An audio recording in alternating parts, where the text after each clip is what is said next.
ನಮೋ ರಮಣ. ಎಲ್ಲರಲ್ಲೂ ಆತ್ಮತತ್ವವಾಗಿ ಬೆಳಗುತ್ತಿರುವ ರಮಣನಿಗೆ ಅನಂತ ಕೋಟಿ ವಂದನೆಗಳನ್ನು ಸಲ್ಲಿಸುತ್ತಾ ಇಂದಿನ ಈ ರಮಣ ಧ್ಯಾನವನ್ನು ತೊಡಗಿಸೋಣ.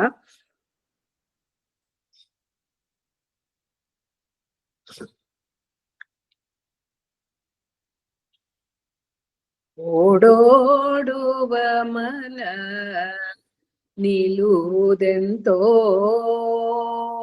ಓಡೋಡುವ ಮನ ನಿಲ್ಲುವುದೆಂತೋ,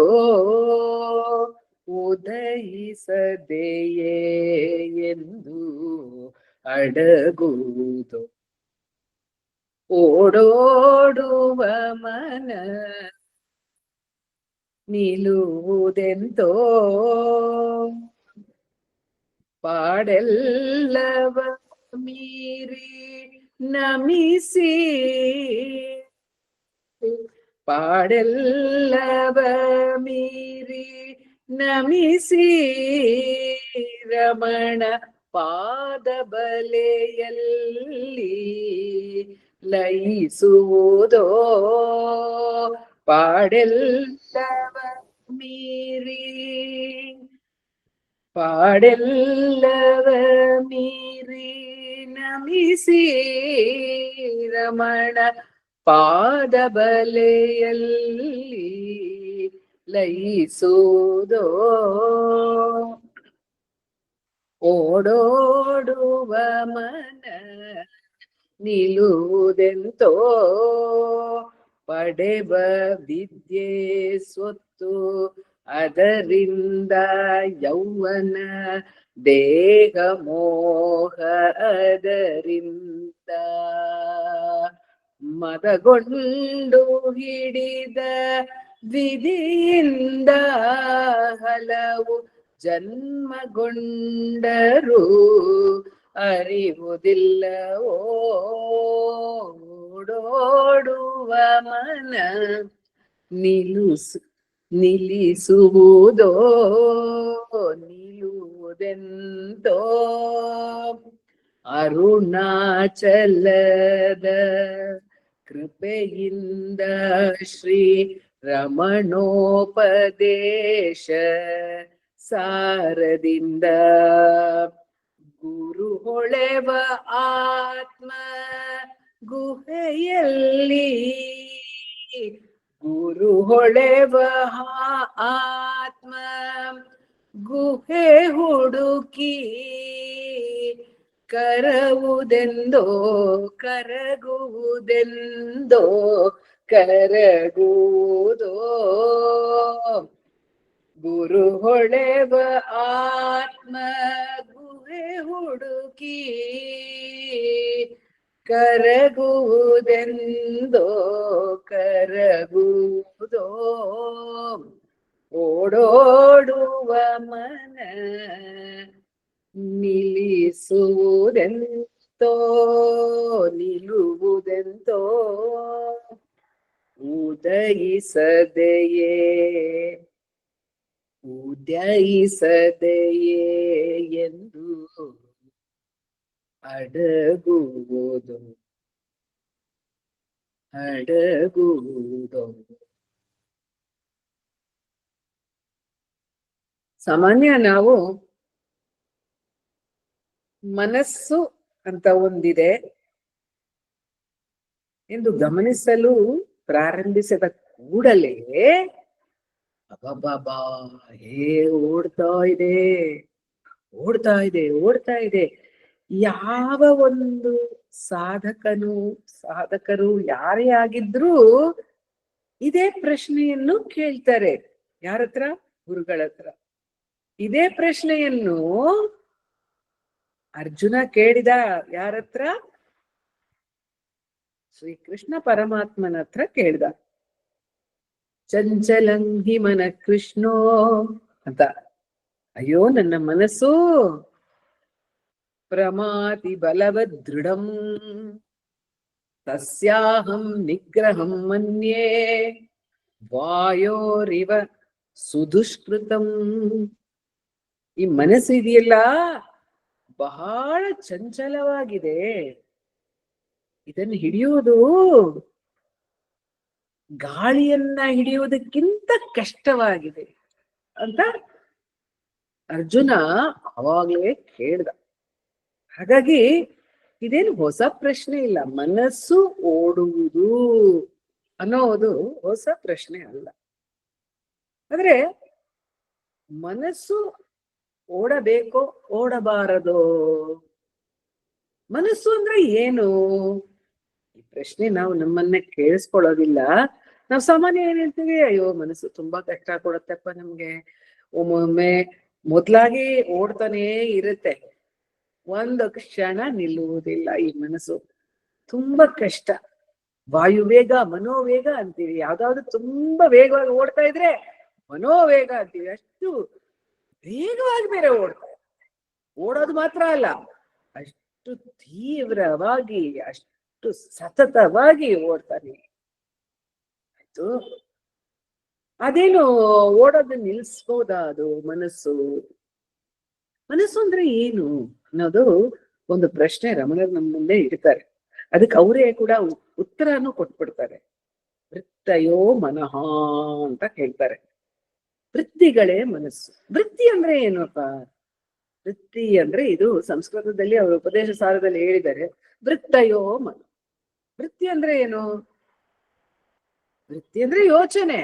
ಆದ್ರೆ ಸಂಸ್ಕೃತ ಪದ ವೃತ್ತಿ ಅನ್ನೋ ಸಂಸ್ಕೃತ ಪದಕ್ಕೆ ಅರ್ಥ ಯಾವುದು ಚಲಿಸುತ್ತೋ, ಯಾವುದು ಹೋಗುತ್ತೋ, ಯಾವುದು ಎಲ್ಲೋ ಒಂದ್ ಕಡೆ ಹೋಗುತ್ತೋ ಅದು ವೃತ್ತಿ. ಹಾಗಿರ್ಬೇಕಾದ್ರೆ ಈ ಮನಸ್ಸು ನಿಲ್ಲುತ್ತಾ? ಗೊತ್ತಿಲ್ಲ.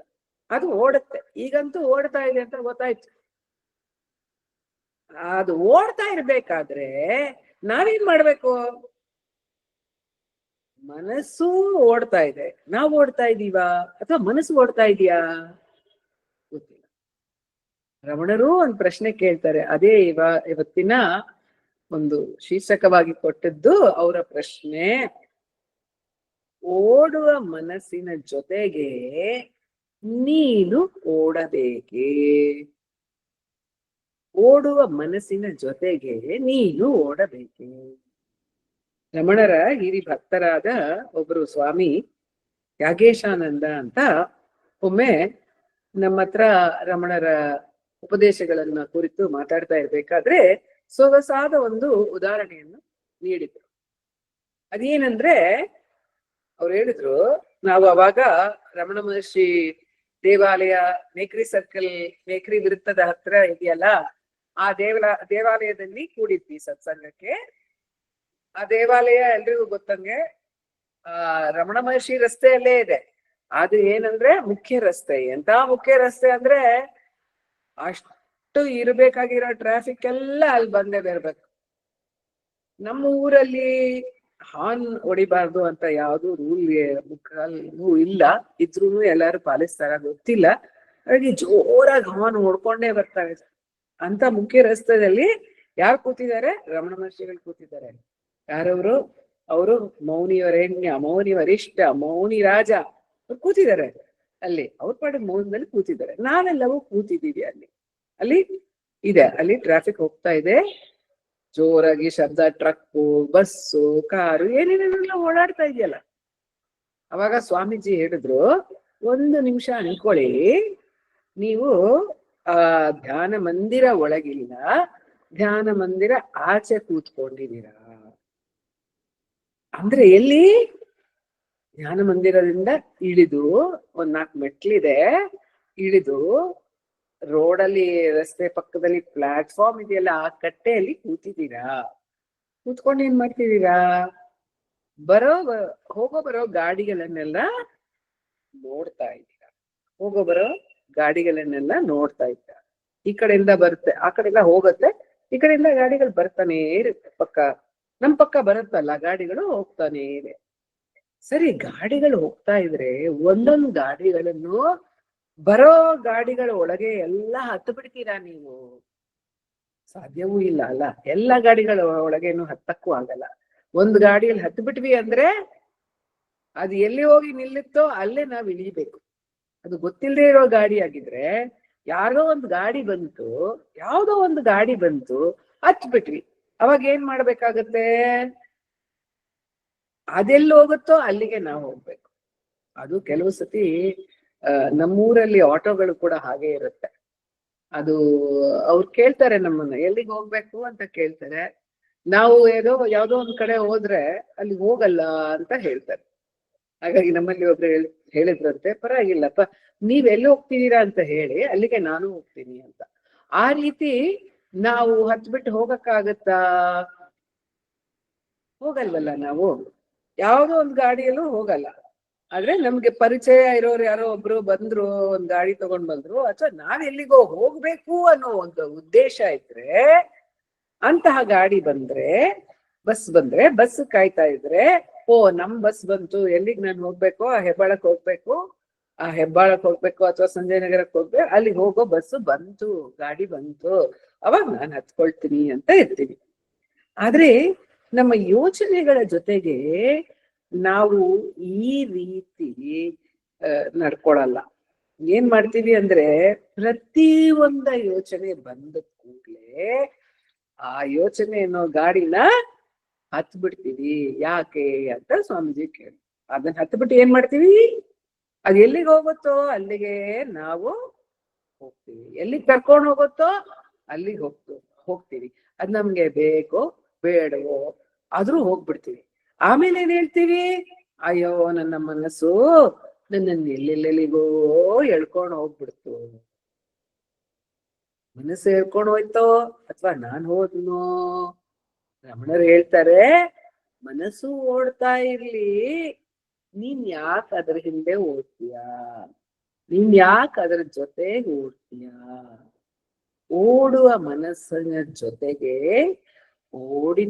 ಓಡುವ ಮನಸ್ಸಿನೊಂದಿಗೆ ನೀನು ಓಡಬೇಡ, ನೀನು ಓಡಬೇಕಾಗಿಲ್ಲ. ಮತ್ತಿನ್ನೇನ್ ಮಾಡ್ಬೇಕು?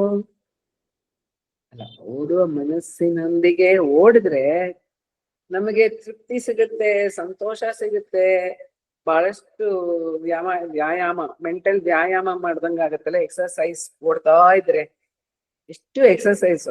ನಾವೆಲ್ಲ ಫಿಸಿಕಲಿ ಎಕ್ಸರ್ಸೈಸ್ ಮಾಡಕ್ಕೆ ಬಹಳ ಕಷ್ಟ ಪಡ್ತೀವಿ, ಆದ್ರೆ ಮೆಂಟಲಿ ಒಂದ್ ಸ್ವಲ್ಪನೂ ಕಷ್ಟ ಇಲ್ಲ. ಸದಾ ಸರ್ವಕಾಲ ಮನಸ್ಸು ಓಡ್ತಾ ಇದ್ರು ಸುಸ್ತೇ ಆಗಲ್ಲ ನಮ್ಗೆ. ಹಾಗಾಗಿ ಓಡ್ತಾ ಇದೆ, ನಾವು ಅದ್ರ ಜೊತೆ ಓಡ್ತಾ ಇದ್ದೀವಿ. ಈ ಯೋಚನೆ, ಆ ಯೋಚನೆ, ಆಲೋಚನೆ, ಈ ರೀತಿಯ ಆಲೋಚನೆ, ಆ ರೀತಿಯ ಯೋಚನೆ. ಯಾವತ್ತಾದ್ರೂ ನಮ್ಗೆ ಬೇಜಾರಾಗಿದ್ಯಾ? ಬೇಜಾರು ಯಾತಕ್ಕೆ ಇಷ್ಟೊಂದು ಸುಸ್ತಾಗ್ಬಿಟ್ಟಿದೆಪ್ಪ? ಈ ಮನಸ್ಸಿಂದ ಸುಸ್ತಾಗ್ಬಿಟ್ಟಿದೆ. ಯಾವಾಗ ಹೇಳ್ತೀವಿ? ಹೇಳಲ್ಲ ಅಂತಿಲ್ಲ. ಯಾವಾಗ ಹೇಳ್ತೀವಿ ಅಂದ್ರೆ, ದುಃಖ ಬಂದಾಗ ಅಯ್ಯೋ ಸುಸ್ತಾಗ್ಬಿಡ್ತೀವಿ. ಅದೇ ಖುಷಿಯಾಗಿದ್ದಾಗ ಸುಸ್ತಾಗಲ್ಲ. ಖುಷಿಯಲ್ಲಿ ಅಲ್ಲಿ ಒಂದು ಯೋಚನೆ ಅನ್ನೋ ಒಂದು ಕುದುರೆಯನ್ನ ಸಂಬಡಿ ಸೇಯಿಂಗ್, ಯಾರೋ ಹೇಳ್ತಿದಾರಲ್ಲ, ಆಡಿಯೋ ಬರ್ತಾ ಇಲ್ಲ ಅಂತ. ಎಲ್ರಿಗೂ ಪ್ರಾಬ್ಲಮ್ ಆಗಿದ್ಯಾ? ಎಲ್ರಿಗೂ ತೊಂದ್ರೆ ಆಗಿದ್ಯಾ? ಆಡಿಯೋ ಬರ್ತಾ ಇಲ್ವಾ? ಇಲ್ಲ, ನಮಗ್ ಕೇಳಿಸ್ತಾ ಇದೆ. ಕೇಳಿಸ್ತಾ ಇದೆಯಾ? ಆಡಿಯೋ ಬರ್ತಾ ಇದೆ. ಬರ್ತಾ ಇದೆಯಾ? ಸರಿ. ಯಾಕೋ ಮೆಸೇಜ್ ಹಾಕಿದ್ರು, ಅವ್ರಿಗೆ ಬರ್ತಾ ಇಲ್ಲ ಅಂದ್ರೆ ಅವರು ಎಕ್ಸಿಟ್ ಮಾಡಿ ಎಂಟರ್ ಮಾಡಿದ್ರೆ ಬರುತ್ತೆ.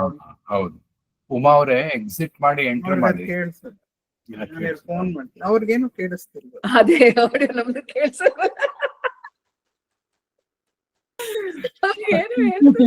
ಹೇಳಿದ್ರು ಸುಖ. ಚೆನ್ನಾಗಿದೆ ಇದು. ವಾಣಿ ಫೋನ್ ಮಾಡ್ತಾರೆ, ನೀವು ಮುಂದುವರಿಸಿ. ಆಯ್ತು. ನೋಡಿ, ನಮ್ ಮನಸ್ಸು ಹೇಗೆ ಓಡೋಯ್ತು ನೋಡಿ. ನನ್ ಮನಸ್ಸು ಅವರು ಕೇಳಿಸ್ತಾ ಇಲ್ಲ ಅಂದಿದ ತಕ್ಷಣ ನಾನ್ ಮಾತಾಡೋದ್ ನನ್ ಬಿಟ್ಬಿಟ್ಟು ಅವ್ರಿಗೆ ಕೇಳಿಸ್ತಾ ಇದೆಯಾ ಇಲ್ವಾ ಅಂತ ನನ್ ಮನಸ್ಸು ಅಲ್ಲಿಗೆ ಹೋಯ್ತು. ಅದ್ ನನ್ ಕೆಲ್ಸ ಇಲ್ಲ ಆಕ್ಚುಲಿ. ನೋಡಕ್ ಹೋದ್ರೆ ಅದು ಅವ್ರು ವಾಣಿ ಅವ್ರಿದ್ದಾರೆ ನೋಡ್ಕೊಳ್ತಾರೆ, ವಾಸುದೇವರು ಇದಾರೆ ನೋಡ್ಕೊಳ್ತಾರೆ. ನಾನ್ ಯಾಕೆ ಹೇಳ್ಬೇಕಾಯ್ತು ಕೇಳಿಸ್ತಾ ಇಲ್ವಾ ಅಂತ. ಅಂದ್ರೆ ನನ್ಗೆ ಒಂದೇ ಒಂದು ಸಂದೇಹ ಇತ್ತು, ಎಲ್ಲಾದ್ರೂ ನನ್ ಕಡೆಯಿಂದ ಏನಾದ್ರು ತೊಂದ್ರೆ ಆಗ್ತಾ ಇದೆಯಾ, ಕೇಳಿಸ್ತಾ ಇಲ್ವಾ ಅಂತ. ಹಾಗಾಗಿ ಮನಸ್ಸಿನ ಜೊತೆಗೆ ನಾವ್ ಏನ್ ಮಾಡ್ಬೇಕು ಅನ್ನೋದಕ್ಕೆ ಬಹಳ ಬೇರೆ ಬೇರೆ ರೀತಿಯ ನಮಗೆ ಆಪ್ಷನ್ಸ್ ಇದೆ. ನಾವು ಈ ರೀತಿ ಮಾಡ್ಬೋದು ಅಥವಾ ಆ ರೀತಿ ಮಾಡ್ಬೋದು ಅಂತ. ಆ ಒಂದು ನಾವು ಅದನ್ನ ಯಾವುದನ್ನ ನಾವು ಆಯ್ಕೆ ಮಾಡ್ಕೋತೀವಿ, ಬೇಕಾದಷ್ಟು ಇದಕ್ಕೆ ನಾವು ಮತದಾನ ಇದಕ್ ಕೊಡ್ಬೋದು ಅದಕ್ ಕೊಡ್ಬೋದು ಅಂತ ಇರುತ್ತಲ್ಲ, ಆತರ ನಮ್ಗೆ ಇದರಲ್ಲಿ ಮನಸ್ಸಿನ ಜೊತೆಯಲ್ಲಿ ನಾವ್ ಏನ್ ಮಾಡ್ಬೇಕು, ಮನಸ್ಸಿಗೆ ಏನ್ ಮಾಡ್ಬೇಕು, ಒಂದು ಅದ್ರ ಜೊತೆಗೆ ಓಡ್ತಾ ಇರ್ಬಹುದು. ಅದಕ್ಕೋಸ್ಕರ ನಾವೆಲ್ಲ ಇಲ್ಲಿ ಸೇರಿಲ್ವಲ್ಲ. ನಾವು ಇಲ್ಲಿ ಧ್ಯಾನ ಮತ್ತೆ ಸಂಶೋಧನೆ, ನಾವು ಒಂದು ಈ ವೃತ್ತಿ, ಮೆಡಿಟೇಷನ್ ವೃತ್ತಿ, ಈ ಒಂದು ಸಾಧನೆ ವೃತ್ತಿಯಲ್ಲಿ ಯಾಕೆ ಸೇರ್ತಾ ಇದ್ದೀವಿ ಅಂದ್ರೆ, ಈ ಮನಸ್ಸಿನೊಂದಿಗೆ ಏನಾದ್ರೂ ಒಂದು ಮಾಡ್ಬೇಕಾ, ಈ ಮನಸ್ಸನ್ನು ಏನಾದ್ರೂ ನಿಲ್ಲಿಸಬೇಕಾ, ಇದ್ರ ಜೊತೆ ಏನ್ ಮಾಡೋದು, ಇದು ನಮ್ಗೆ ಒಂದ್ ರೀತಿಯಲ್ಲಿ ಕಾಟ ಕೊಡುತ್ತೆ ಅನ್ನೋ ಒಂದು ಅನಿಸಿಕೆ ಇದ್ರೆ ನಾವು ಏನ್ ಮಾಡ್ತೀವಿ ಅಂದ್ರೆ, ಅದಕ್ಕೆ ಒಂದು ಉಪಾಯ ಕಂಡುಹಿಡಿಯೋಕ್ಕೋಸ್ಕರ ನಾವು ಗುರುಗಳ ಹತ್ರ ಬಂದಿರ್ತೀವಿ ಅಥವಾ ಧ್ಯಾನಕ್ಕೆ ಬಂದಿರ್ತೀವಿ. ಆವಾಗ ಗುರುಗಳ ಹತ್ರ ಬಂದ್ರೆ ಬೇರೆ ಬೇರೆ ರೀತಿಗಳಲ್ಲಿ ನಮ್ಮ ಹಿರಿಯರು ಈ ಮನಸ್ಸನ್ನು ಏನ್ ಮಾಡಬಹುದು ಅನ್ನೋದಕ್ಕೆ ಬೇರೆ ಬೇರೆ ಉಪಾಯಗಳನ್ನು ನೀಡಿದ್ದಾರೆ. ನಾವು ಮೊದಲ ತೀರ್ಮಾನ ಏನ್ ಮಾಡ್ತಾ ಇದ್ದೀವಿ, ಓಡುವ ಮನಸ್ಸಿನ ಜೊತೆಯಲ್ಲಿ ನಾವು ಓಡಬೇಕಾಗಿಲ್ಲ, ನಮಗೆ ಅದು ಬೇಕಾಗಿಲ್ಲ. ನಮಗೆ ಆ ಮನಸ್ಸಿನ ಓಟದಿಂದ ಒಂದು ಬಿಡುವಿಕೆ ಬೇಕು, ಅದರಿಂದ ವಿಶ್ರಾಂತಿ ಬೇಕು. ಅದೇ ಸಾಧು ಸ್ವಾಮಿ ಅವರ ಹಾಡು ನಾನು ಹಾಡಿದ್ನಲ್ಲ, ಓಡೋಡುವ ಮನಸ್ಸು ನಿಲ್ಲುವುದೆಂತೋ, ಅದು ನಿಲ್ಲಲ್ವಾ, ಯಾವತ್ತಾದ್ರೂ ನಿಲ್ಲಲ್ವಾ, ಅದು ಪಾಡಿಗೆ ಅದು ಉದಯವಾಗ್ತಾನೇ ಇದೆ. ಒಂದು ಯೋಚನೆ ಆದ್ಮೇಲೆ ಒಂದು ಯೋಚನೆ, ಉದಯ ಆಮೇಲೆ ಅದು ಅಸ್ತಮ ಆಗೋ ಅಷ್ಟರಲ್ಲೇ ಇನ್ನೊಂದು ಉದಯ. ಒಂದು ಯೋಚನೆ ಯಾವಾಗ ಮುಗಿಯಿತು ಅಂತಾನೆ ಗೊತ್ತಿಲ್ಲ, ಅಷ್ಟರಲ್ಲಿ ಇನ್ನೊಂದು ಯೋಚನೆ ಬಂದ್ಬಿಟ್ಟಿರುತ್ತೆ. ನನ್ನ ಮುಕ್ಕಾಲ್ಗೂ ನಮ್ಮ ಮನಸ್ಸಲ್ಲಿ ಏನ್ ಯೋಚನೆ ಇದೆ ಅಂತಾನೂ ಗೊತ್ತಿಲ್ಲ, ಅಷ್ಟು ಓಡ್ತಾನೆ ಇರುತ್ತೆ.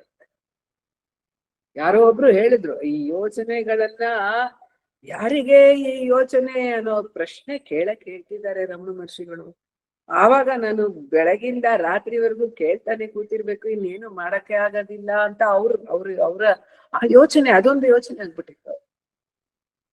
ಆ ರೀತಿ ಯೋಚನೆಗಳು ಅಷ್ಟಿಗೆ ಎಷ್ಟೋ ಪ್ರಕಾರದ ಯೋಚನೆಗಳಿಗೆ ಏನಂತೆ, ವೆರೈಟಿ ನಾನಾ ರೂಪಗಳನ್ನು ತಾಳಿ ಬರುತ್ತವೆ ಯೋಚನೆಗಳು. ಅದರಿಂದ ನಮಗೆ ಬಹಳ ಅದರಲ್ಲಿ ಒಂದು ಆಸಕ್ತಿನೂ ಉಂಟಾಗುತ್ತೆ, ಒಮ್ಮೊಮ್ಮೆ ಇಷ್ಟ ಆಗುತ್ತೆ ಈ ಯೋಚನೆಗಳ ಹಿಂದೆ ಓಡೋದು. ಆದ್ರೆ ಎಲ್ಲೋ ಒಂದು ಕಡೆ ಬಹುಶಃ ನಾವು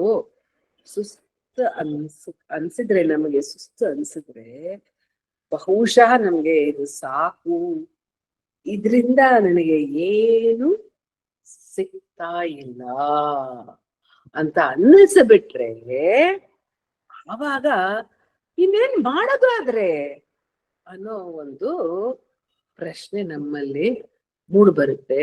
ಕೆಲವೊಮ್ಮೆ ಒಂದು ನಿರಾಸೆಯೂ ಆಗುತ್ತೆ, ಇದಕ್ಕೆ ಏನು ದಾರಿನೇ ಇಲ್ವೋ ಏನೋ, ಸೋತೋಗ್ಬಿಡ್ತೀವಿ, ಎಷ್ಟೋ ಪ್ರಯತ್ನ ಪಟ್ಟು ಸೋತೋಗ್ಬಿಡ್ತೀವಿ, ಇದನ್ನ ಹಿಡಿತಕ್ಕೆ ತರಕ್ಕೆ ಆಗುವುದೇ ಇಲ್ಲ ಈ ಮನಸ್ಸನ್ನ. ಆದ್ರೆ ಕೆಲವ್ರು ಹೇಳ್ತಾರೆ, ಇಲ್ಲ, ಧೈರ್ಯ ಮಾಡಿದ್ರೆ ಈ ಮನಸ್ಸನ್ನ ನಿಗ್ರಹ ಮಾಡಿಸ್ಬಹುದು, ಅದನ್ನ ಕಂಟ್ರೋಲ್ ಮಾಡಬಹುದು, ಈ ಮನಸ್ಸನ್ನ ನಿಲ್ಲಿಸಬಹುದು. ಅದಕ್ಕೆ ಬೇರೆ ಬೇರೆ ದಾರಿಗಳಿವೆ. ಮನಸ್ಸನ್ನು ನಿಲ್ಲಿಸೋದು ಅಂದ್ರೆ ಏನು, ಒಂದು ಕಡೆ ಅದು ಹೋಗ್ತಾ ಇದ್ರೆ ಹೋಗಬಾರದು ಅಂತ ಹೇಳಿ ಅದನ್ನ ಕಟ್ಟಾಕ್ ಬಿಡೋಣ. ಹೇಗೆ? ರಮಣರು ಒಂದು ಉದಾಹರಣೆ ಕೊಡ್ತಾರೆ.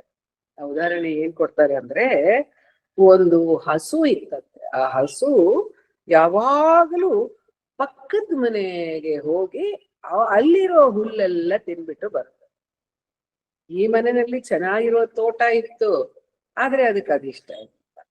ಅದಕ್ಕೇನೋ ಒಂದು ಅಭ್ಯಾಸ, ಅದಕ್ಕೇನೋ ಮನಸ್ಸಲ್ಲಿ ಅದರ ಮನಸ್ಸಲ್ಲಿ ಒಂದು ಕಲ್ಪನೆ, ಪಕ್ಕದ ಮನೆ ಹುಲ್ಲು ಇನ್ನೂ ರುಚಿಯಾಗಿದೆ, ಇಲ್ಲಿನ ಹುಲ್ಲು ತಿಂದಿತ್ತೋ ಇಲ್ವೋ ಗೊತ್ತಿಲ್ಲ, ಅಲ್ಲಿ ಹುಲ್ಲು ಚೆನ್ನಾಗಿ ಕಾಣ್ತಾ ಇದೆ, ಹಚ್ಚ ಹಸಿರಾಗಿ ಕಾಣ್ತಾ ಇದೆ. Grass is always greener on the other side ಅಂತ ಆ ರೀತಿ ಚೆನ್ನಾಗಿ ಹಸಿರಾಗಿ ಕಾಣ್ತಾ ಇದೆ, ಅಲ್ಲಿಗೆ ಹೋಗಿ ಹುಲ್ ತಿಂದು ಬರೋಣ. ಆದ್ರೆ ಪಕ್ಕದ ಮನೆಗೆ ಹೋಗಿ ಹಸು ಹುಲ್ ತಿಂದ್ರೆ ಪಕ್ಕದ ಮನೆ ಯಜಮಾನ ಸುಮ್ನೆ ಇರ್ತಾನ? ಓಡಿಸ್ತಾನೆ. ಹಸು ಓಡಿಸ್ತಾ ಇದ್ದ, ಅದು ಹೇಳಿದ ಮಾತು ಕೇಳಲ್ಲ ಅಂತ ಹೊಡೆಯಕ್ಕೂ ಶುರು ಮಾಡ್ದ. ಅದು ಏಟೆಲ್ಲ ತಿನ್ಕೊಂಡ್ ಬರೋದು, ಏಟೆಲ್ಲ ತಿನ್ಕೊಂಡ್ ಬಂದ್ರುನು ಹೋಗೋದನ್ನು ಬಿಡ್ಲಿಲ್ಲ. ಅದಕ್ಕೇನೋ ಅದರಲ್ಲಿ ಒಂದು ರುಚಿ.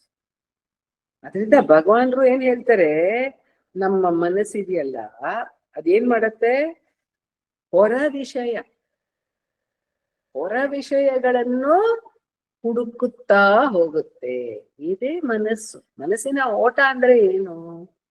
ಮನಸ್ಸಿನ ಓಟ ಅಂದ್ರೆ ಯಾವುದೋ ಒಂದು ವಿಷಯವನ್ನು ಕಂಡುಬಿಟ್ಟು ಅಂದ್ರೆ ಕಣ್ಣಾರೆ ಕಂಡು ಅಂತ ಇಲ್ಲ, ಕಿವಿಯಲ್ಲೂ ಕೇಳಿದ್ರು ಕಾಣೋದೆ, ಮೂಗಲ್ ಮೂಸಿದ್ರು ಕಾಣೋದೆ, ಪರ್ಸೀವ್ಡ್. ಅದನ್ನ ಒಂದು ನಮ್ಮ ಮನಸ್ಸಿನ ಗಮನದ ಒಂದು ಪರಿಮಿತಿ ಒಳಗೆ, ಎಲ್ಲೇ ಒಳಗೆ ಯಾವಾಗ ಒಂದು ವಿಷಯ ಅನುಭವ ಬಂದ್ಬಿಡತ್ತೋ, ಅದು ನಮ್ಮ ಗಮನವನ್ನು ಯಾವಾಗ ಸೆಳೆಯುತ್ತೋ ಆವಾಗ ಗಮನ ಏನ್ ಮಾಡತ್ತೆ, ಆ ವಿಷಯದ ಕಡೆ ಹರಿಯತ್ತೆ.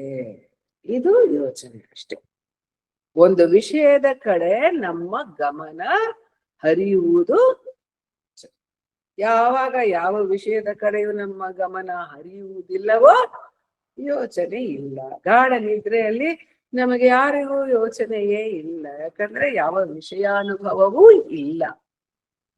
ಆದ್ರೆ ಬೇರೆ ಸಮಯದಲ್ಲೆಲ್ಲ ವಿಷಯಾನುಭವ ಇದೆ. ಆ ವಿಷಯದ ಕಡೆ ಗಮನವನ್ನು ಸಲ್ಲಿಸದೆ ಅದನ್ನ ತಿರುಗಿಸಬೇಕು, ನಿಲ್ಲಿಸಬೇಕು. ಪ್ರತಿಯೊಂದು ಸತಿನೂ ಅಲ್ಲಿ ಓಡಿದ್ರೆ ಅದನ್ನ ಹಿಡಿಯಬೇಕು. ಹೇಗೆ ಹಿಡಿಯೋದು? ಒಂದು ಹಸುವನ್ನು ಹಗ್ಗ ಹಾಕಿ ಕಟ್ಟಾಕಿರೋ ಹಾಗೆ ಕಟ್ಟಾಕಬಹುದು. ಆ ರೀತಿ ಮನಸ್ಸನ್ನು ಹೇಗೆ ಕಟ್ಟಾಕೋದು ಅಂತ ಹೇಳಿದ್ರೆ, ರಮಣರು ಉಪದೇಶ ಸಾರದಲ್ಲಿ ಹೇಳ್ತಾರೆ, ಪ್ರಾಣ ಬಂಧನಾತ್ ಲೀನ ಮಾನಸಂ.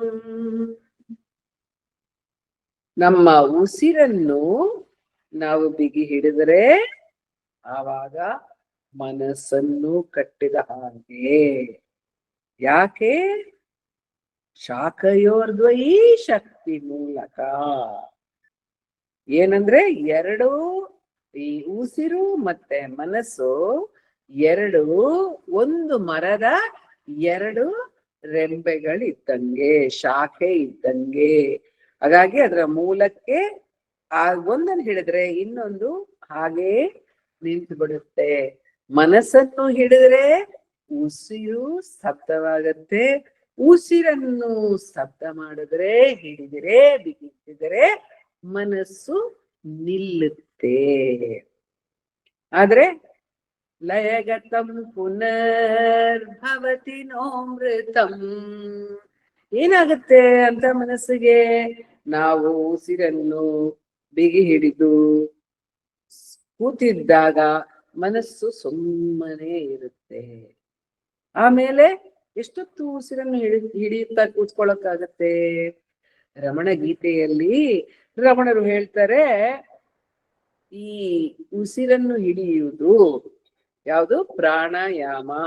ಪ್ರಾಣಾಯಾಮವನ್ನು ನಾವು ಮಾಡೋದು ಗಾಡಿಗೆ ಬ್ರೇಕ್ ಹಾಕಿದಂತೆ. ಬ್ರೇಕ್ ಹಾಕಿದ್ರೆ ಗಾಡಿ ನಿಲ್ಲುತ್ತಲ್ಲ, ಆ ರೀತಿ ನಾವು ಪ್ರಾಣವನ್ನು ಹಿಡಿದಾಗ ಬ್ರೇಕ್ ಹಾಕಿದಂತೆ.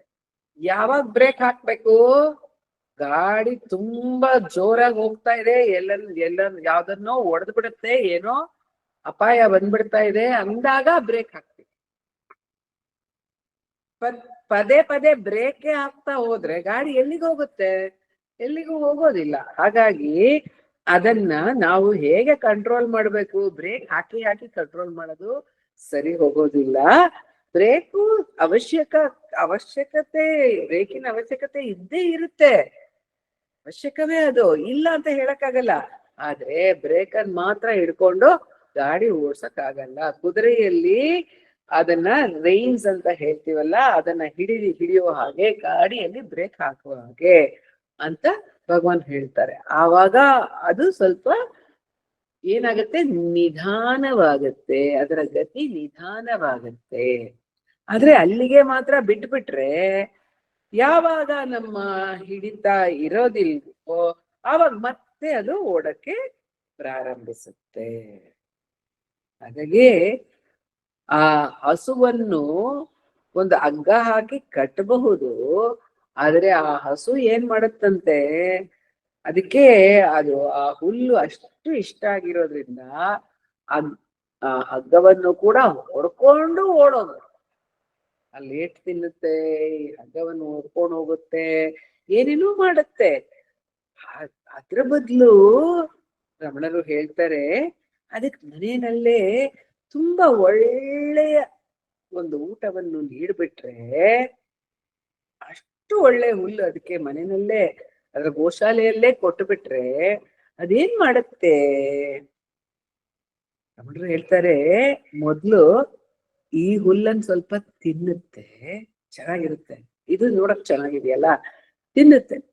ಆದ್ರೆ ಅಭ್ಯಾಸ ಬಲ, ಬಹುಶಃ ಇದಕ್ಕಿಂತಲೂ ಅದು ರುಚಿಯಾಗಿದೆಯೋ ಏನೋ ಅಂತ ಸ್ವಲ್ಪ ಅಲ್ಲಿಗೂ ಓಡುತ್ತೆ. ಬಟ್ ಅಲ್ಲಿಗೆ ಓಡಿದಾಗ ಏನಾಗತ್ತೆ?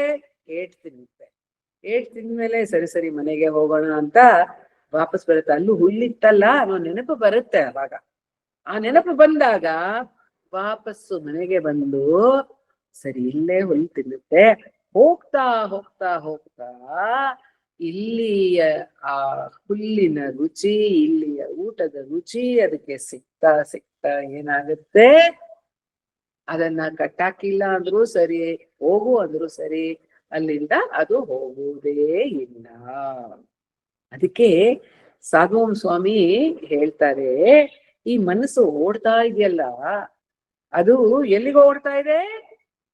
ವಿಷಯದ ಕಡೆ ಓಡ್ತಾ ಇದೆ. ಅದನ್ನ ಸರಿ ಓಡು, ಆದ್ರೆ ನೀನು ನಿನ್ನ ಗುರಿಯನ್ನ ಮಾತ್ರ ತಿರುಗಿಸ್ಕೊಂಡ್ಬಿಡು, ಡೈರೆಕ್ಷನ್ ನ ತಿರುಗಿಸ್ಕೊಂಡ್ಬಿಡು, ಸಾಕು. ನೀನ್ ಓಡೋದನ್ನೇನ್ ನಿಲ್ಸ್ಬೇಕಾಗಿಲ್ಲ ಅಂತ ಹೇಳ್ತಾರೆ.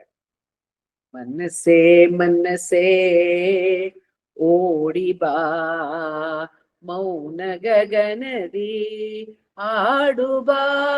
ಮನಸ್ಸೇ ಮನಸ್ಸೇ ಹಾಡು ಬಾ, ಮನಸ್ಸೇ ಮನಸ್ಸೇ ಓಡಿ ಬಾ, ಮೌನ ಗಗನದಿ ಆಡು ಬಾ.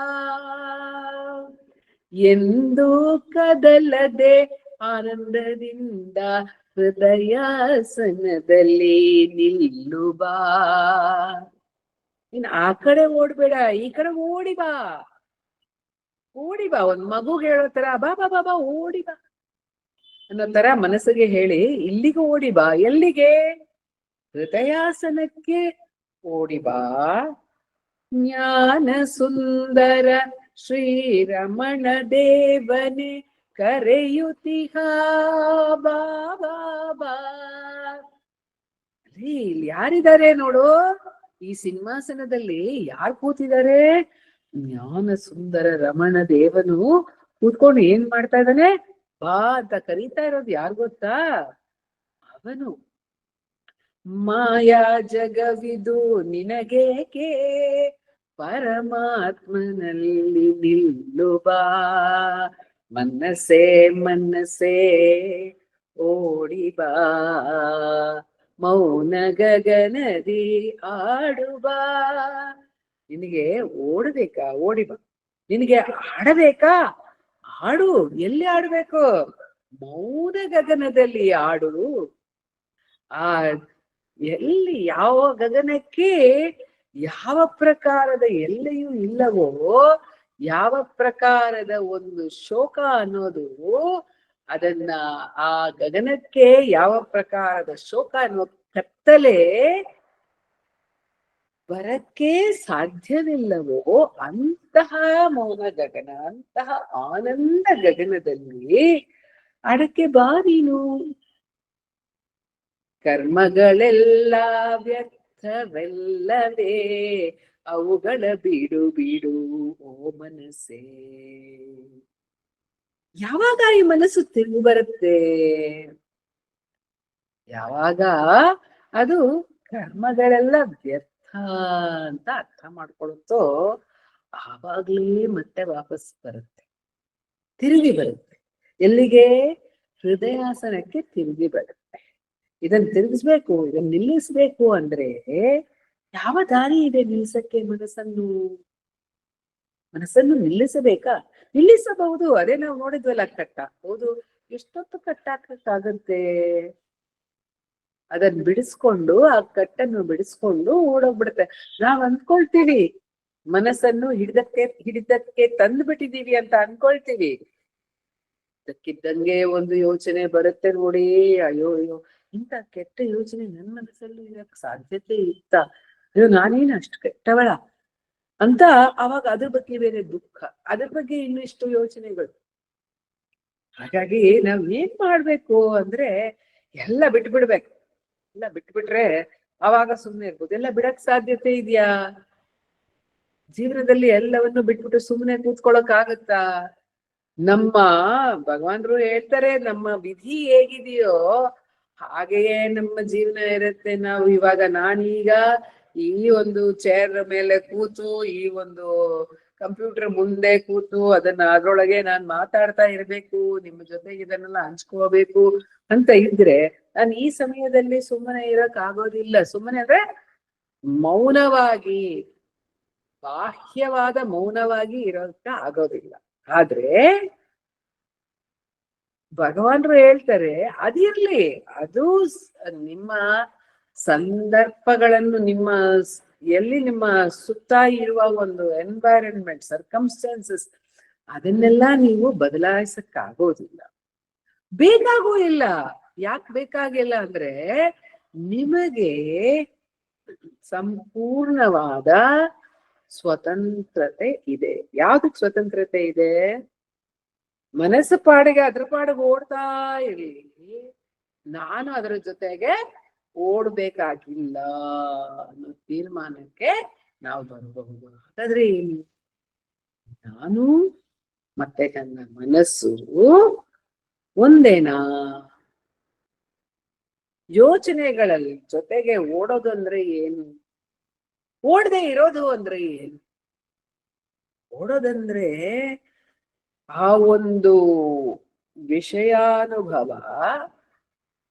ವಿಷಯಾನುಭವದ ಕಡೆ ನಮ್ಮ ಗಮನ ಅದು ಎಳ್ಕೊಂಡೋಗಿದ ತಕ್ಷಣ ಅದ್ರ ಜೊತೆಯೇ ಹೊಂದ್ಕೊಂಡ್ಬಿಟ್ಟು, ಇವಾಗ ಕೋಪ ಬಂತು ಅಂದ್ರೆ ನಾನೇ ಕೋಪ ಆಗ್ಬಿಡೋದು, ದುಃಖ ಬಂತು ಅಂದ್ರೆ ನಾನೇ ದುಃಖ ಆಗ್ಬಿಡೋದು.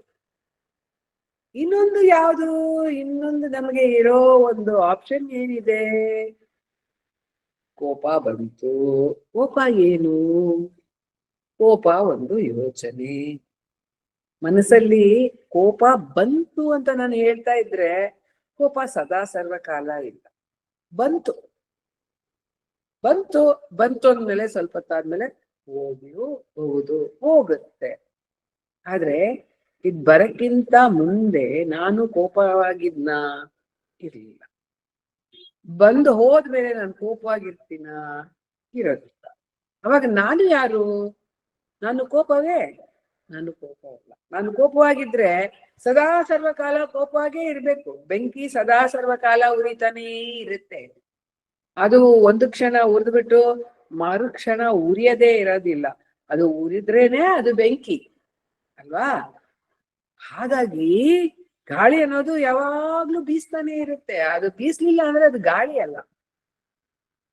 ಆವಾಗ ಈ ಕೋಪ ನಾನಾಗಿದ್ರೆ ಸದಾ ಸರ್ವಕಾಲ ಕೋಪವಾಗಿರ್ಬೇಕಾಯ್ತು, ಅಥವಾ ದುಃಖ ನಾನಾಗಿದ್ರೆ ಸದಾ ಸರ್ವಕಾಲ ದುಃಖವಾಗಿರ್ಬೇಕಾಯ್ತು, ಅಥವಾ ಸಂತೋಷ ನಾನಾಗಿದ್ರೆ ಆ ಸಂತೋಷವಾದ ಒಂದು ಸುದ್ದಿ ಬಂದಿದ ತಕ್ಷಣ ನನ್ ಮನ್ಸಲ್ಲಿ ಒಂದು ಸಂತೋಷ ಬಂತಲ್ಲ, ಒಂದು ಉತ್ಸಾಹ ಬರುತ್ತಲ್ಲ, ಆ ಉತ್ಸಾಹ ನಾನಾಗಿದ್ರೆ ಏನಾಗ್ಬೇಕು? ಅವಾಗ ನಾನು ಸದಾ ಸರ್ವಕಾಲ ಆ ಉತ್ಸಾಹ ಭರಿತಳಾಗೇ ಇರ್ಬೇಕು. ಆದ್ರೆ ಆತರ ಇಲ್ವಲ್ಲ ನಮ್ಗೆ. ಮನಸ್ಸು ಓಡ್ತಾನೆ ಇದೆ. ಆದ್ರೆ ಹೇಗ್ ಓಡುತ್ತೆ? ಒಂದೇ ಯೋಚನೆ ಬೆಳಗಿಂದ ರಾತ್ರಿವರೆಗೂ ಓಡ್ತಾ ಇರಲ್ಲ. ಮನಸ್ಸಿನ ಓಟ ಹೇಗೆ ಅಂದ್ರೆ ಅದ್ರ ಜೊತೆಗೆ ಒಂದು ಎಗ್ರೋದು ಇದೆ. ನಾವು ಹೇಳ್ತೀವಿ ಅದಕ್ಕೆ ಎಗ್ರೋ ಅಡವು ಅಂತ. ನಮ್ಮ ನೃತ್ಯದಲ್ಲಿ ಕೆಲವೊಂದು ಉತ್ಪ್ಲವನ, ಬೇರೆ ಬೇರೆ ರೀತಿಯ ಎಗ್ರೋದನ್ನ ಹೇಳ್ಕೊಡ್ತೀವಿ ಮಕ್ಕಳಿಗೆ. ಆತರ ಇದು ಉತ್ಪ್ಲವನ, ಒಂದ್ರಿಂದ ಒಂದಕ್ಕೆ ಎಗರ್ತಾನೆ ಇರುತ್ತೆ ಅಲ್ವಾ? ಒಂದು ಕೋತಿ ಒಂದ್ ಮರದಿಂದ ಇನ್ನೊಂದು ಮರಕ್ಕೆ ಹೇಗಿರುವ ಹಾಗೆ, ಅದೇ ಒಂದೇ ಯೋಚನೆ ಅಂತ ಇರೋದಿಲ್ಲ. ಹಾಗಾದ್ರೆ ಏನು? ಅವಾಗ ಯಾವ ಯೋಚನೆ ಜೊತೆಗೆ ನಾನು ಇರ್ಬೇಕು? ಯಾವ ಯೋಚನೆ ನಾನು ಈ ಯೋಚನೆಗಳೇ ಇಲ್ಲಪ್ಪ. ಮತ್ತೆ ಯಾವ ಎಲ್ಲ ಯೋಚನೆಗಳನ್ನು ಯಾರಿಗ್ ಗೊತ್ತಾಗುತ್ತೆ? ನನಗ್ ಗೊತ್ತಾಗುತ್ತೆ. ಹಾಗಾಗಿ ನಿಜಕ್ಕೂ ನೋಡಿದ್ರೆ ನಾನು ಯೋಚನೆಗಳ ಸಾಕ್ಷಿಯಾಗೇ ಇದ್ದೀನಲ್ವಾ? ಆಹಾ, ನಾನು ಯೋಚನೆಗಳ ಸಾಕ್ಷಿಯಾಗಿದ್ದೀನಮ್ಮ. ಅವಾಗ ಏನ್ ಮಾಡಬಹುದು? ಯೋಚನೆಗಳ ಕಡೆ ಗಮನವನ್ನು ಕೊಡದಲೇ ಸಾಕ್ಷಿಯ ಕಡೆ ಗಮನವನ್ನು ಕೊಟ್ಬಿಟ್ರೆ, ಅಥವಾ ಸುಮ್ನೆ ಸಾಕ್ಷಿಯಾಗೆ ಇದ್ದು ಬಿಟ್ರೆ, ಸಾಕ್ಷಿಯಾಗಿದ್ರು ಒಳ್ಳೇದೆ. ಅವಾಗ ಏನಾಗುತ್ತೆ? ಓಡ್ತಾ ಇರಲ್ಲ ನಾವು. ಅದು ಒಂದು ರೀತಿಯ ಸಾಕ್ಷಿಯಾಗಿ ಇದ್ದು ಬಿಡೋಣ. ಅದ್ರ ಪಾಡಿಗೆ ಓಡ್ತಾ ಇರ್ಲಿ. ಒಂದ್ ಯೋಚನೆ ಬಂತು ಹೋಯ್ತು, ಇನ್ನೊಂದು ಯೋಚನೆ ಬಂತು ಹೋಯ್ತು. ಅದ್ ಯಾವ ಯೋಚನೆ ಆದ್ರೆ ಏನು? ದುಃಖ ಬಂತು ಹೋಯ್ತು. ರಮಣರು ಇನ್ನೊಂದು ವಿಷಯ ಹೇಳ್ತಾರೆ, ಇನ್ನೊಂದು ಕ್ಲೂ ಕೊಡ್ತಾರೆ ನಮಗೆ. ಏನಂದ್ರೆ ಎಲ್ಲಾ ಯೋಚನೆಗಳೇ ಅಪ್ಪ. ದುಃಖವೂ ಯೋಚನೆ, ಸುಖವೂ ಯೋಚನೆ, ಕೋಪವೂ ಯೋಚನೆ.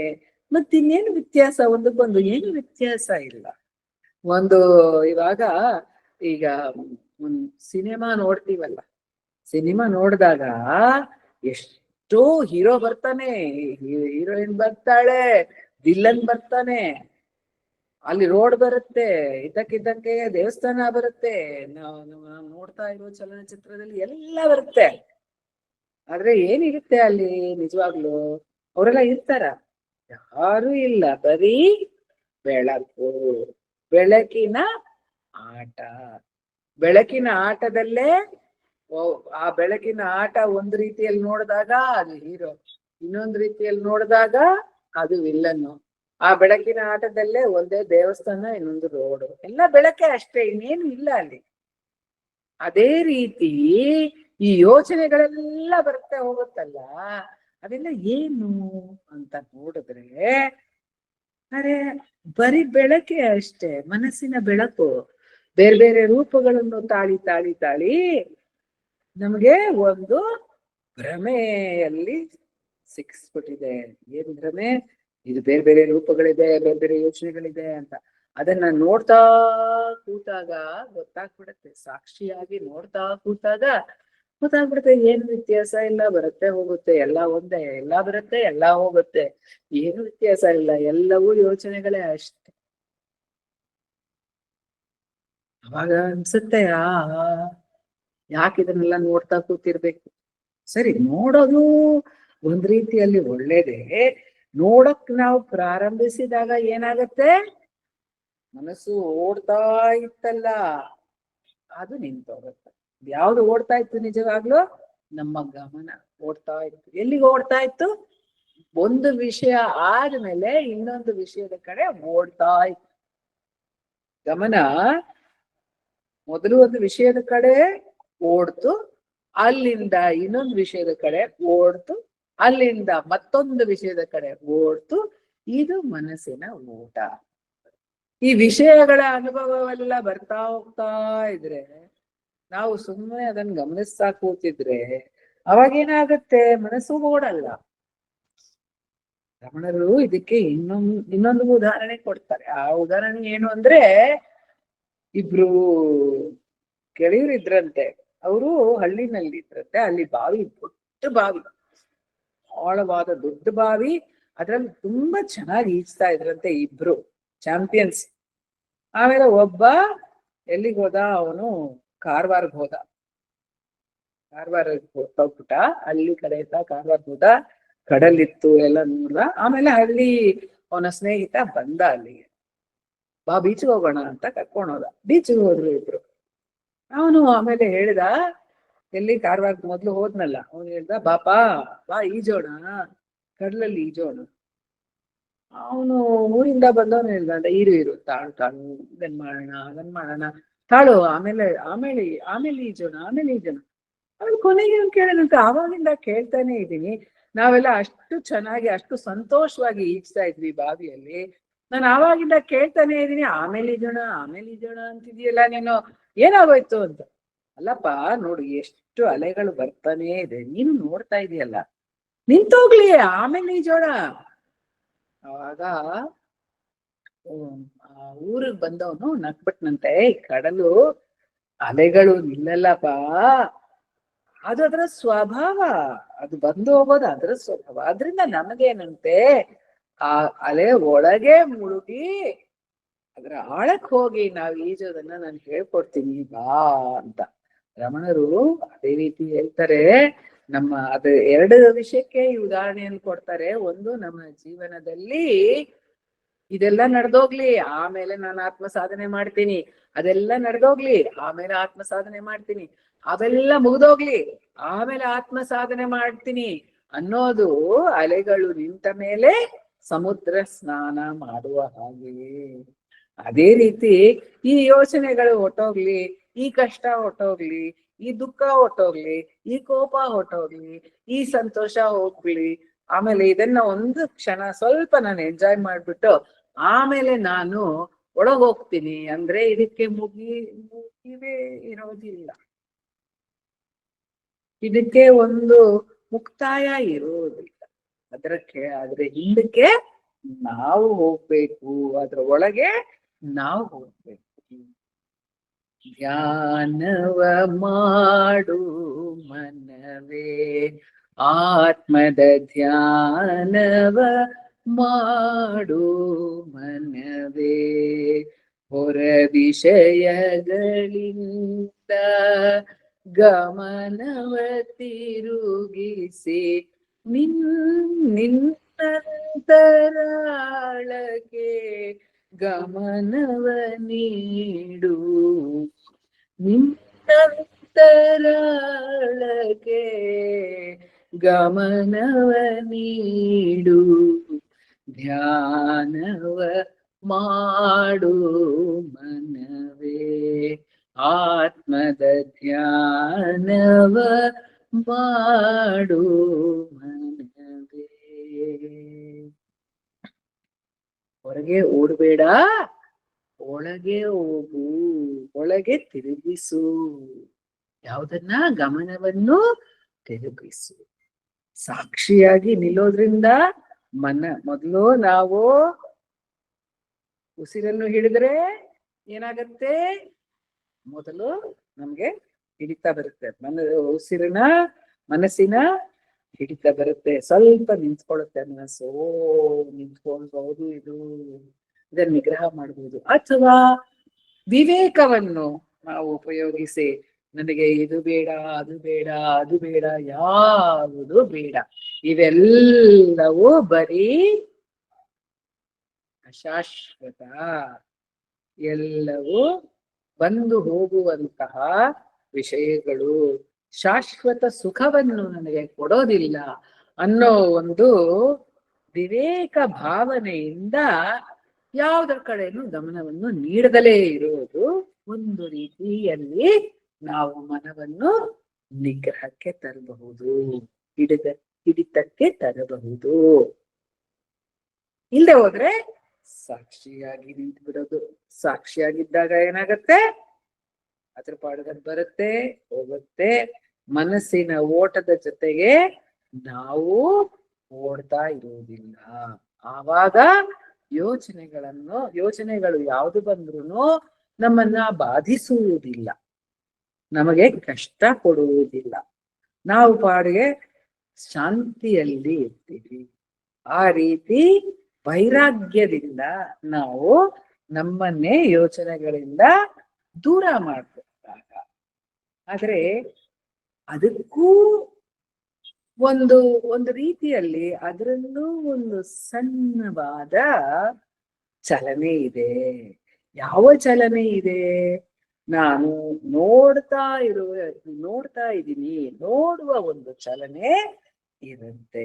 ಏನಂದ್ರೆ ನಾನು ಇದನ್ನ ನೋಡ್ತಾ ಇದ್ದೀನಿ ಅನ್ನೋ ಒಂದು ಅರಿವು ಇರುತ್ತೆ.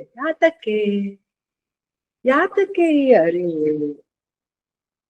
ನಾನು ಯಾರು ಅಂತ ನಾನು ತಿಳ್ಕೊಂಡು ಎಂದೂ ಕದಲದೆ ಆನಂದದಿಂದ ಹೃದಯಾಸನದಲ್ಲಿ ನಿಲ್ಲುವ. ಏನ್ ಮಾಡ್ಬಹುದು? ಆತ್ಮವಾಗೇ ಇದ್ದು ಬಿಡ್ಬೋದು. ನಾನು ಓಡುವ ಕರ್ತಾವೂ ಅಲ್ಲ. ಮನಸ್ಸಿನೊಂದಿಗೆ ಓಡೋದು ಯಾತಕ್ಕೆ? ಕೆಲಸ ಮಾಡೋದಕ್ಕೆ, ಯಾವುದೋ ಒಂದು ಸಾಧಿಸೋಕೆ. ಸಾಧಿಸಬೇಕಾಗಿರೋದು ಏನೂ ಇಲ್ಲ ಅಂತ ಯಾವಾಗ ನಮಗ್ ಗೊತ್ತಾಗುತ್ತೋ ಆವಾಗ ಇದು ಆತ್ಮದ ಕಡೆ ಗಮನ ತಿರುಗುತ್ತೆ. ಯಾಕೆ ಸಾಧಿಸಬೇಕಾಗಿದ್ದು ಯಾವುದೂ ಇಲ್ಲ? ಯಾಕಂದ್ರೆ ಆತ್ಮವೇ ಸಕಲ ಲಾಭ ಅಂತ ರಮಣ ಮಹರ್ಷಿಗಳು ಅವರ ಕೃತಿಯಲ್ಲಿ ಹೇಳ್ತಾರೆ. லாப நீக பர லாபமில்லை உற்று லாபமென்னுற்றனை ಅರುಣಾಚಲ. ನೀನೇ ಲಾಭವು ಅಂತ ಹೇಳ್ತಾರೆ. ಅದು ನೀನು ಅಂದ್ರೆ ಆತ್ಮ ತತ್ವ. ಅದು ಒಂದೇ ನಿಜ ನಿಧಿ, ಅದೊಂದೇ ನಿಜ ಲಾಭವು. ಯಾಕಂದ್ರೆ ಅದು ಸರ್ವಸ್ವವಾಗಿ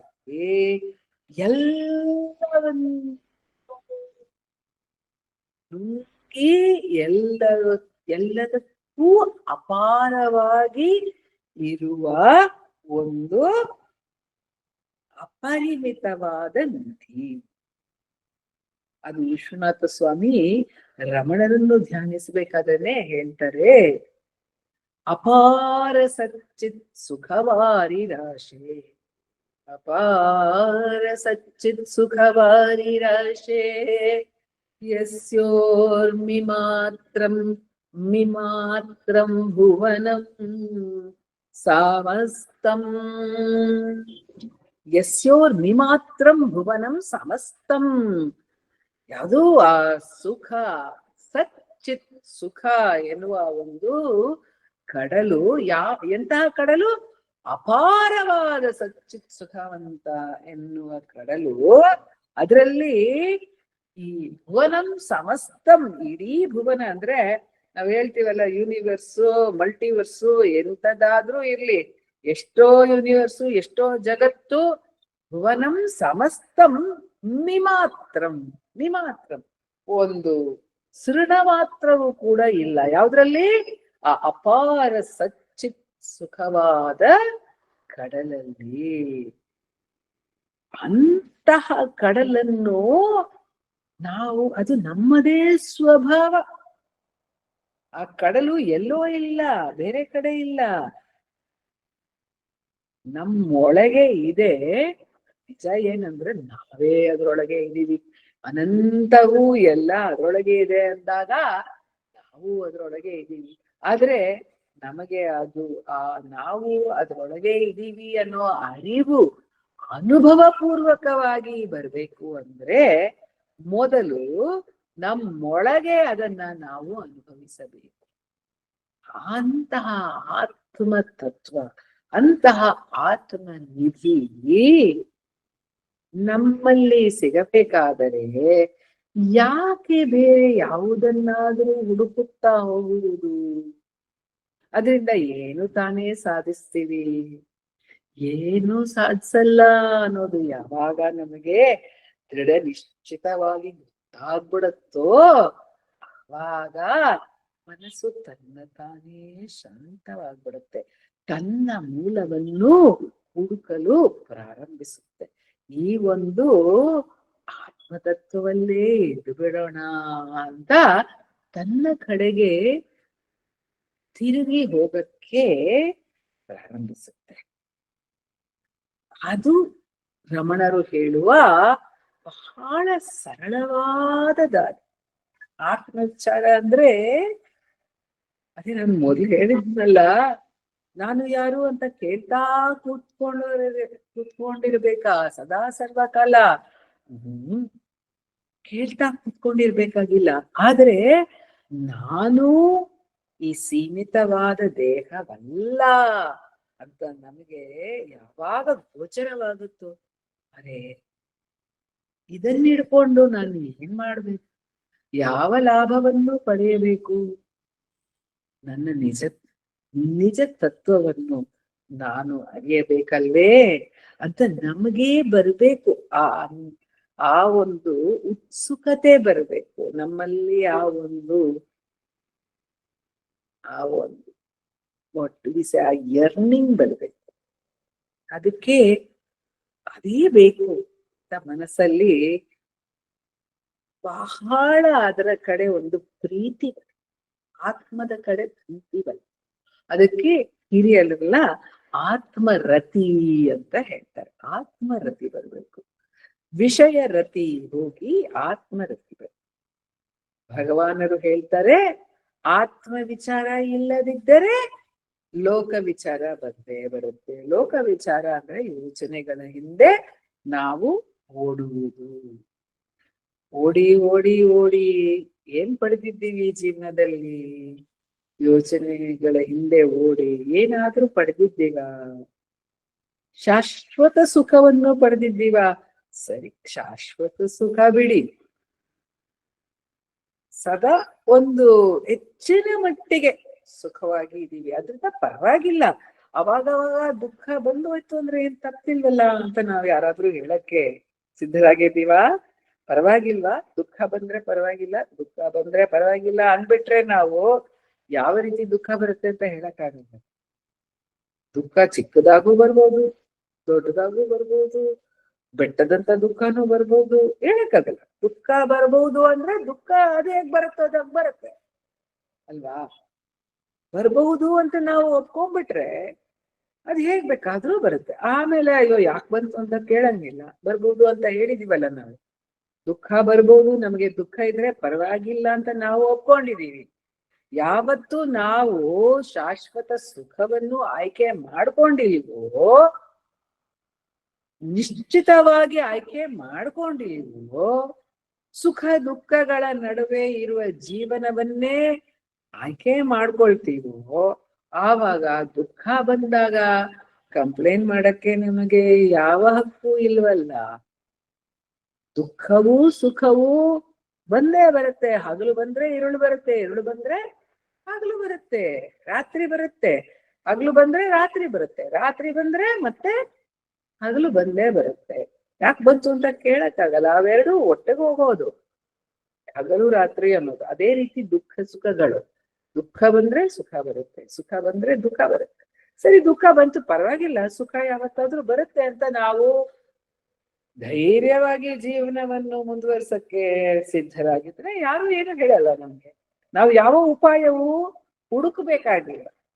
ಆದ್ರೆ ನಾವು ಆತ್ಮ ಉಪಾಯವನ್ನು ಯಾಕೆ ಹುಡುಕ್ತೀವಿ? ಯಾಕೆ ಮನಸ್ಸಿಂದ, ಈ ಓಡುವ ಮನಸ್ಸಿಂದ ಸ್ವಲ್ಪ ವಿಶ್ರಾಂತಿಯನ್ನು ಯಾಕೆ ಹುಡುಕ್ತೀವಿ ಅಂದ್ರೆ, ಅದು ನಮ್ಮನ್ನ ತುಂಬಾ ಕಾಟ ಕೊಡುತ್ತೆ ನಮ್ಗೆ. ಅದ್ ನಮ್ಮನ್ನ ಸುಸ್ತು ಮಾಡಿಸ್ಬಿಡುತ್ತೆ, ಕಾಟ ಕೊಡುತ್ತೆ, ಯಾವಾಗ್ಲೂ ಕಷ್ಟ ಕೊಡ್ತಾನೇ ಇರುತ್ತೆ. ವಾಣಿಯವರು ನಮ್ಮ ಒಂದು ವರ್ಕ್ಶಾಪ್ ಅಲ್ಲಿ ಬಹಳ ಸೊಗಸಾಗಿ ಹೇಳಿದ್ರು, ಆ ದ್ವಂದ್ವ ಅನ್ನೋದು ಇದ್ದಿದ್ರೆ ಸಾಕು. ಆಚೆಯಿಂದ ಒಬ್ರು ಬರ್ಬೇಕು ಅನ್ನೋ ಅವಶ್ಯಕತೆಯೇ ಇಲ್ಲ. ನಮ್ ಮನಸ್ಸೇ ಸಾಕಲ್ಲ, ಎರಡಾಗಿ ಕೂತ್ಕೊಂಡು ಈ ಕಾಫಿ ಕುಡಿಬೇಕು ಕುಡಿಬಾರ್ದು, ಕುಡಿಬೇಕು ಕುಡಿಬಾರ್ದು, ಇದನ್ನ ನೋಡ್ಬೇಕು ನೋಡ್ಬಾರ್ದು, ನೋಡ್ಬಾರ್ದು. ಯಾಕೆ ನೋಡದಲೇ ಹೋಗಿದ್ರೆ ಚೆನ್ನಾಗಿರ್ತಾ ಇತ್ತಲ್ಲ, ಈ ಕಷ್ಟ ಬರ್ತಾ ಇಲ್ಲ ನಿನಗೆ, ಅಥವಾ ನೋಡದಲೇ ಹೋಗ್ಬಿಟ್ಟಿದ್ರೆ ಇದನ್ನ ಹೇಗ್ ಮಾಡಕ್ಕಾಗತ್ತೆ, ಇದನ್ನ ನೀನು ಮಿಸ್ ಮಾಡ್ಕೊಂಡ್ಬಿಟ್ಟಿರ್ತಾ ಇಲ್ಲ ಅಲ್ಲ. ಈಗ ಒಂದು ದೊಡ್ಡ ವಿಷಯ, ಒಂದು ಚಿಕ್ಕವರ ಹತ್ರ ಅಲ್ಲ, ಒಂದು ಫೋಮೋ ಅಂತ ಒಂದು ಭಯ ಇದೆ ಅಂತೆ. FOMO, fear of missing out. ನಾನು ಅಲ್ಲಿಗೆ ಹೋಗ್ಲಿಲ್ಲ ಅಂದ್ರೆ ಏನೇನ ಕಳ್ಕೊಂಡ್ಬಿಡ್ತಾ ಇದ್ನೋ, ಅದ್ ಇರ್ಲಿಲ್ಲ ಅಂದ್ರೆ ಏನೇನ್ ಕಳ್ಕೊಂಡ್ಬಿಡ್ತೀನೋ, ಇದನ್ ಮಾಡ್ಲಿಲ್ಲ ಅಂದ್ರೆ ಏನೇನ್ ಕಳ್ಕೊಂಡ್ಬಿಡ್ತೀನೋ, ಆ ಫೋಮೋ ಇದೆಯಲ್ಲ, ಈ ಯೋಚನೆಯನ್ನು ನಾನು ಆ ಯೋಚನೆ ಹಿಂದೆ ಓಡ್ಲಿಲ್ಲ ಅಂದ್ರೆ ಏನೇನ್ ಕಳ್ಕೊಂಡ್ಬಿಡ್ತೀನೋ ಅನ್ನೋ ಭಯಕ್ಕೆ ತಾನೇ ಅದರಿಂದ ಓಡ್ತಾನೆ ಇರ್ತೀವಿ. ಅಯ್ಯೋ ಈ ಯೋಚನೆ ಬಿಟ್ಬಿಡೋಣ, ಅದ್ರ ಪಾಡಿಗೆ ಅದು ಹೋಗ್ಲಿ, ನಾನು ನನ್ನ ಸಂತೋಷವಾಗಿ ನಾನು ಆತ್ಮದಲ್ಲಿ ನಿರ್ಣಯಿಸಿ ಇಟ್ಬಿಡ್ತೀನಿ. ಈ ಕೆಲಸ ನಡೀಲಿಲ್ಲ ಅಂದ್ರೂ ನಡೆಯುತ್ತೆ, ಅದಾಗ್ಲಿಲ್ಲ ಅಂದ್ರೂ ನಡೆಯುತ್ತೆ, ನಾನು ಆತ್ಮತೃಪ್ತರಾಗಿ ಇದ್ಬಿಡ್ತೀನಿ.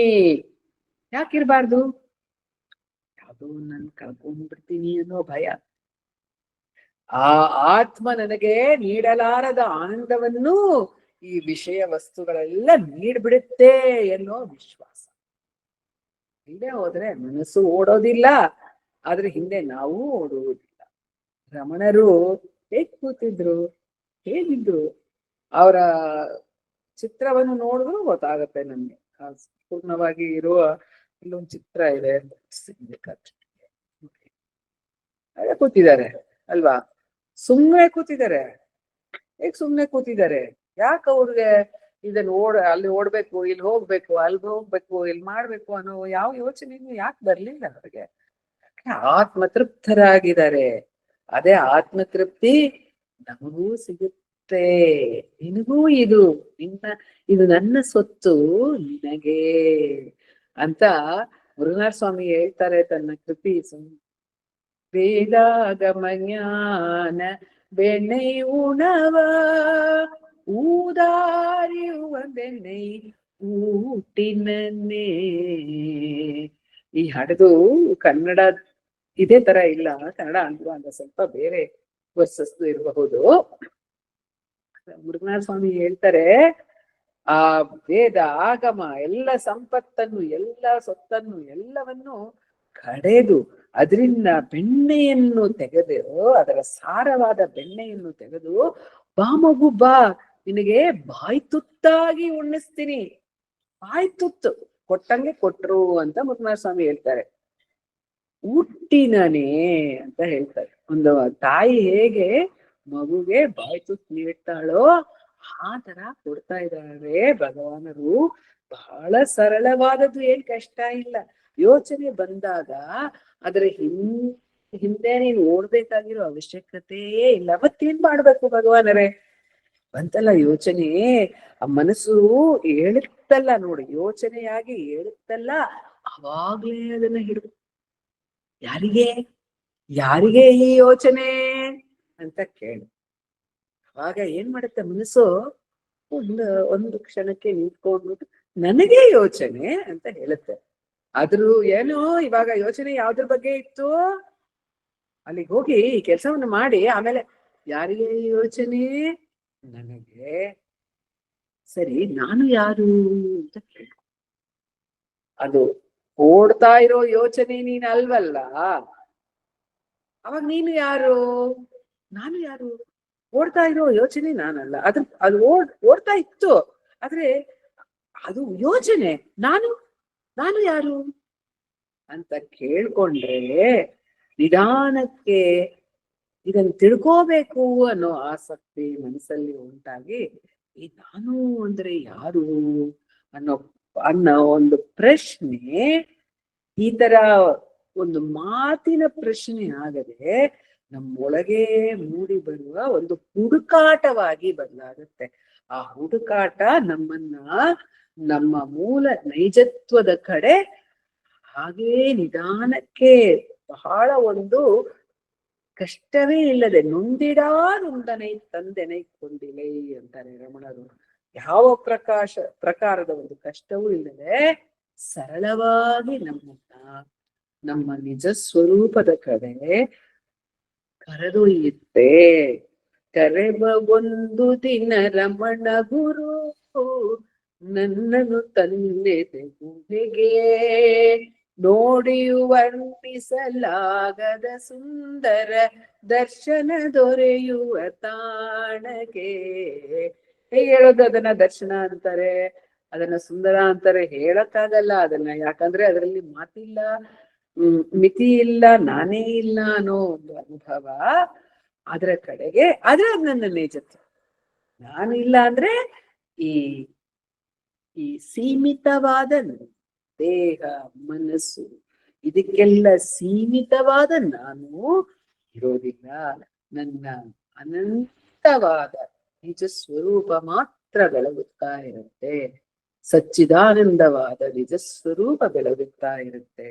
ಅದನ್ನು ಒಮ್ಮೆ ರುಚಿ ನಮ್ಗೆ ಒಮ್ಮೆ ಒಂದ್ ಸತಿ ರುಚಿ ನಮ್ಗೆ ಸಿಕ್ಕಿದ್ರೆ ಆಮೇಲೆ ಅದ್ರ ಕಡೆ ಹೋಗಬೇಕು ಅನ್ನೋದು ಮನಸ್ಸಿಗೂ, ಹೇಗೆ ಆ ಹಸುಗೆ ಮನೆಯಲ್ಲೇ ಇರಬೇಕು ಅನ್ನೋ ಆಸೆ ಬಂತು, ಆತರ ಆಸೆ ಬರುತ್ತೆ. ಆದ್ರೆ ಅದು ಬರೋ ತನಕ ನಾವು ಮನಸ್ಸು ಓಡಿದ್ರೆ ಅದ್ರ ಜೊತೆಗೆ ಓಡ್ದಲೇ ನಿಂತು ಬಿಟ್ಟು ಯಾರಿಗೆ ಅಂತ ಕೇಳ್ಕೋಬಹುದು. ಬೇರೆ ಅದಕ್ಕೆ ಸಹಾಯವಾದ ಬೇರೆ ಒಂದು ದಾರಿಗಳನ್ನು ನಾವು ಉಪಯೋಗಿಸ್ಕೊಳ್ಬಹುದು. ಯಾವ ದಾರಿಗಳು? ಪ್ರತಿಪಕ್ಷ ಭಾವನೆ, ಅದನ್ನು ಯೋಚನೆ ಮಾಡಕ್ ಬದಲು ಒಳ್ಳೆಯದನ್ನು ಯೋಚನೆ ಮಾಡೋದು, ಅಥವಾ ಮನಸ್ಸನ್ನು ನಿಲ್ಲಿಸೋದಕ್ಕೆ ಪ್ರಯತ್ನ ಪಡುವುದು, ಉಸಿರನ್ನು ಪ್ರಾಣಾಯಾಮವನ್ನು ಕೂಡ ಮಾಡೋದು. ಆಮೇಲೆ ಇವೆಲ್ಲವೂ ಕೂಡ ಬಂದು ಒಂದು ಕಡೆಗೆ ಸೀಮಿತವಾಗಿರುವ ಅಭ್ಯಾಸಗಳು ಅಂತ ಯಾವಾಗ ನಮಗೆ ಅನ್ಸುತ್ತೋ ಆ ಅಭ್ಯಾಸಗಳ ಸಹಾಯದಿಂದ ಇನ್ನು ತೀವ್ರವಾಗಿ ಒಳಮುಖವಾಗುವುದು. ಒಳಮುಖ ಆಗ್ತಾ ಈ ಯೋಚನೆಗಳೆಲ್ಲ ನಾನಲ್ಲ ಅನ್ನೋ ಒಂದು ಅರಿವು, ಅದು ಯಾವುದು ಮೊದಲು ನಮ್ಮ ಬರೀ ಒಂದು ಬುದ್ಧಿಮಟ್ಟಿಗೆ ಇತ್ತೋ, ಅದು ಒಂದು ಯೋಚನೆ ಆಗಿರುತ್ತೋ, ಅದು ಅನುಭವವಾಗ್ಬಿಡುತ್ತೆ. ಈ ಯೋಚನೆಗಳೆಲ್ಲ ನಾನಲ್ಲ ಅಂತ ಅನುಭವವಾಗ್ಬಿಡುತ್ತೆ.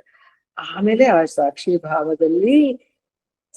ಭಾವವನ್ನು ಅನುಭವಿಸಿ ಸಾಕ್ಷಿಯೂ ಆಗಿರುವ ನಾನು ಯಾರು ಅಂತ ಕೇಳ್ಕೊಂಡು ಅದಕ್ಕೂ ಮೂಲವಾದ ಅಹಂ ಸ್ಫುರಣವಾದ ನಾನು ಎನ್ನುವ ಅನುಭವ ಉಂಟಾಗುತ್ತೆ ಅಂತ ರಮಣರು ಹೇಳ್ತಾರೆ. ಅಹಮಿನಾಶ ಭಾಜಿ ಅಹಂ ತಯಾ ಸ್ಫುರತಿ ಹೃತ್ ಸ್ವಯಂ ಪರಮ ಪೂರ್ಣ ಸತ್ ಅಂತಾರೆ. ಅಂತಹ ಪೂರ್ಣ ಸತ್ತಿನ ಅನುಭವ ಹೊಂದಿದ ಕೂಡಲೇ ಅದರಲ್ಲೂ ಇನ್ನು ಯಾವ ಪ್ರಕಾರದ ಅದರ ಜೊತೆಗೆ ಇನ್ನು ಎಲ್ಲೋ ಒಂದು ಅನುಭವ ಪಡಿಬೇಕು ಅಂತ ಅನಿಸ್ಕೊಳ್ಳದೆ ಸುಮ್ಮನೆ ಇದ್ದು ಬಿಟ್ರೆ ಅದು ನಮ್ಮ ಪೂರ್ಣವಾದ ಆತ್ಮಸ್ವರೂಪದೊಳಗೆ ಲೀನವಾಗುವಂತೆ ಮಾಡುತ್ತೆ. ಆ ಆತ್ಮಸ್ವರೂಪವಾದ ಶಕ್ತಿ ಗೋಚರವಾಗುತ್ತೆ. ಇವಾಗ ಅದು ನಮಗೆ ಅಗೋಚರ ಅನ್ನಿಸ್ತಾ ಇದೆ, ಬಹಳ ಅಗೋಚರ ಇಲ್ಲ ಅದು.